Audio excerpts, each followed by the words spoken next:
15 years old hanggang 25 years old. 26 years old hanggang 40 years old. 40 years old hanggang 60 years old. Ayan, mga 60 years old hanggang 60 years old and above. Ayan, ang dami din. Dapat pinapasaya na natin yung mga yan. Kasi hindi natin masasabi. Diba? Diyos ko, hindi natin masasabi yan kung ang charot. Pero love ko na love ko yung... Ay, paalala lang po sa mga 60 years old natin pataas, kung nakapustiso po kayo, ingat po sa pagtawa ha. Kasi may nangyari po sa amin dati sa Pilipinas, katatawa yan ng katatawa, hindi nyo naman nahulog yung pustiso. Oo, nahulog yung pustiso. Pagbalik niya, nakuha naman ng waiter namin. Tapos binalikan, sabi, Iho, nakita mo ba yung pustiso ko? Sinoli naman nakabalot sa tissue. Binuksan niya kagad yung tissue, tapos biglang sinuot, biglang niluwa. Sabi niya, hindi akin to. So, ingat po sa pustiso, ha? Nakakatuwa naman si na Mami. Mami, kayo po ay 60 plus na po? Yes po, 60 ano po? 62, wow! May asawa po. Meron, Pilipino. Hindi. Oh, nakakaluwag-luwag na po kayo. Hindi kasi ano, di ba? Siyempre, hindi Pilipino, luluwag ka talaga. Diba? I love you, Mother. You've been married for how long now? What? Sorry? 18 long years. Wow! Congratulations, di ba? Maganda yung ganyan eh. Kung 18 years old na, kung 18 years na yung relasyon nyo, maganda na yan. Pero alam niyo ba, ang relasyon kasi ng mga tao, ng mga pilit ng mga tao, para yung mga pagkain. Oo, pag 1 to 5 years kayo kasal, para yung sinigang. Hihigupin mo habang mainit pa. Pero pag tumagal-tagal yan ng mga 5 to 10 years, para yung adobo. Masarap sa ikalawang init. Pag tumagal naman mga 15 years, para yung sardinas. Bubuksan mo na lang pag wala ka nang makain. Pag tumagal ng mga 20 years pataas, para yung Lucky Me beef noodles.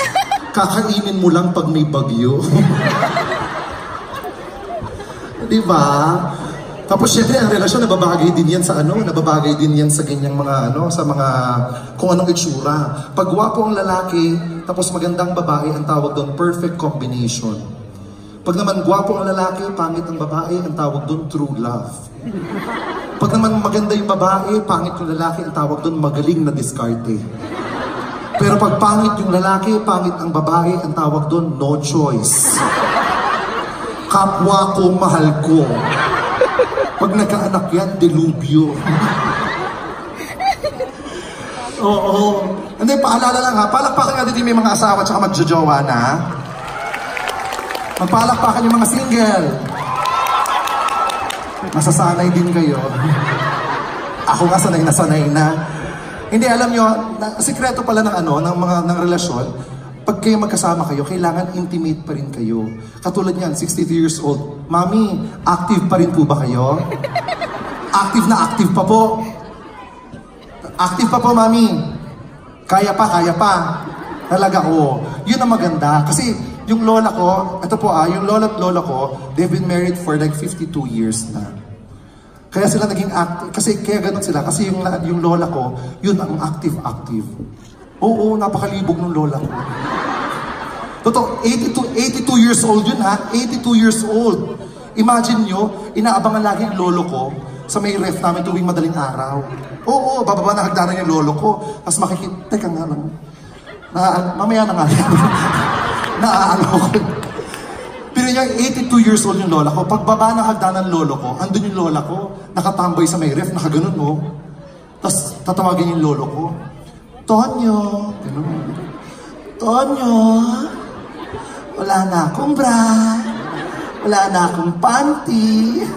Yung lolo ko, nagtatatakbo palabas ng bahay namin. Patay na kasi yung lola ko eh. Kaluluwa na yun, pero ang libog pa rin, di ba? Nakakatuwa lang. Alam mo, parang ang dami ding gwapo dito sa Calgary. Sana magka-jowa ako dito. Ha? Hindi kasi Kasi, alam mo, hindi na lang ako nagkaroon ng Canadian boyfriend. Or yung taga dito, hindi pa. Pero nagkaroon ako ng iba't ibang mga boyfriend eh. Madami na. Oo, totoo. Nagkaroon ako ng boyfriend na Chinese. Oo. Galante yun eh. Kaya lang mahirap pag nung honeymoon kami, ang hirap. Kasi syempre, Chinese, maraming pamahiin, ang daming pungsoy. Buruin mo, magsisimula kami, na mag-honeymoon na kami, oh. Sabi niya sa akin, oh, ikaw tuwad, harap ka north. Harap ako sa north. Tapos ikaw buka, binte, 45 degrees. Ganun, no? Tapos ikaw kamay, wagayway. Gagawin ako. Tapos maya-maya, doon sa may puwitan ko, mainit. May insenso pala ginagawa. Sabi, para tanggal bad spirits. Sira ulo, di ba? Tapos nagkaroon din ako ng jowa na ano. Pero aminin nyo, ang pinakamasarap maging jowa kasi mga Pilipino tayo, Pilipino din talaga. Di ba? Ha? Sino yun? Mayaman daw siya. Yaman, pengin ang pera. May mga ano ba? May mga foreigner ba? Ay, tayo pa lang nandito. Tayo pa lang foreigner. May ibang lahi ba? Like ano, mga kasama niyo, mga asawa niyo, wala. Tayo lang talaga lahat, no? Ay, Ate Lot, mahal na mahal ko to si Ate Lot eh. Mahal na mahal ko yan. Diyos ko. Tsaka kanyang newfound friends, sina Ate Lovely Henderson, tsaka sina Tita Fraley. Ano ba? Fraley. Oo, mga newfound friends. Ay, hello po, Mayora. Pengen naman po $200. Para, ay, hello tita! Diyos ko, mahal na mahal kita! Mahal na mahal ko ito eh. Binigyan ako niyan dati. Mamaya, pag wala ako natanggap sa'yo, sisiraan kita. Ay, pero totoo, ngayon po, may boyfriend talaga ako. Totoo to. 2 years na po kami. Palakpakan niya naman ako, 2 years. Kasi yung kinuha kong motor, 2 years to pay. Tapos ang gwapo nun, kamukha ni James Reid. Oo, totoo, kamukha ni James Reid. Ang pangalan niya, Amphonet. Amphonet. Kasi may funit yun dito. Oo, pero mahal na mahal ako nun. May speech defect lang siya, pero mahal na mahal ako nun. Nung isang araw nga, anniversary namin, pag uwi ko ng bahay, wala akong makita, patay lahat yung ilaw. Tapos bumulong sa tenga ko. Sabi niya sa akin, wala, ano? Sino to? Sabi ko talaga, sure ka. Huhulaan ko pa. Sabi niya sa akin, naman, hindi ka na mamiro. Tapos nag-date kami, nagpunta kami ng Star City. Alam niyo Star City?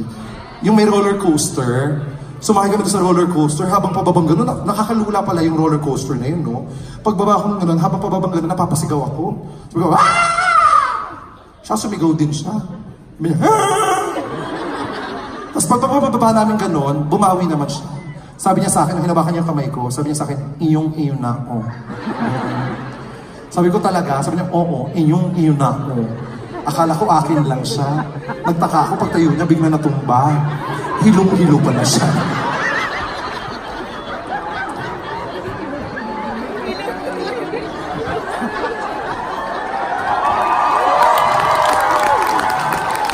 Pero mahal na mahal ko yun. Tapos tumayo siya nung hindi na siya nahihilo. Sabi ko, baby, bili mo nga akong Pepsi. So pumunta na tindahan. Sabi niya, doon sa nagtitinda, uya, pamili nga mo Pepsi. Mainit yung ulo na nagtitinda. Sabi, ano? Pepsi. Hindi kita maintindihan. Linawin mo, ano? Pepsi. Isa pa, pag hindi kita naintindihan, sasakalin kita. Sabi, Pepsi. Sinakal. Ay, coke lang pala eh. Yung agad sinabi.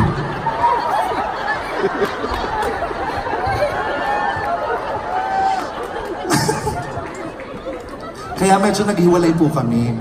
So, ngayon, naghahanap po sana ako ng gwapo dito sa Calgary na pwede kong makasama sana. Kahit 3 gwapong lalaki lang.